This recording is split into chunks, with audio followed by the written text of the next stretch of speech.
কোন কিতাবে লেখছে ঈদের দিন নয় নতুন কাপড় পরতে হবে? হ্যাঁ, কোন কিতাবে লেখছে? যে দেখেন মার্কেট গুলাতে খচা খচ ভিড়, কিনবে একজন, সাথে গেছে 10 জন।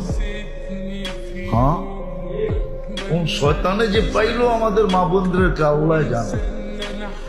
অথচ শুনছি সন্তান বলে বন্দি। বন্দি, সত্য এটাই, বন্দি।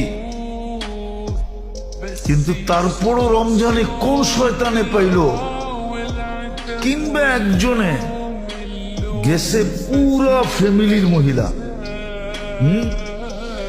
সপ্তে কইতেছে আমরা চয়েস করে দিব তোরে, সবগুলাই বাহানায় মার্কেটে করতেছে। যা দেখেন কি অবস্থা মার্কেটে। কোন শয়তানে পাইল ঘুরে? শয়তান তো বন্দি। তাইলে বুঝা গেল শয়তানের ওস্তাদে পাইছে ঘরে, ঠিক না? শয়তানের ওস্তাদ চিনেন? যেটা ওর ভিতরই আছে, ওটাই পাইছে। মার্কেটে যেয়ে দেখেন কি অবস্থা। একজন কিনবে 10 জন যেতেছে, একটা জিনিস কিনবে সারা রাত্র।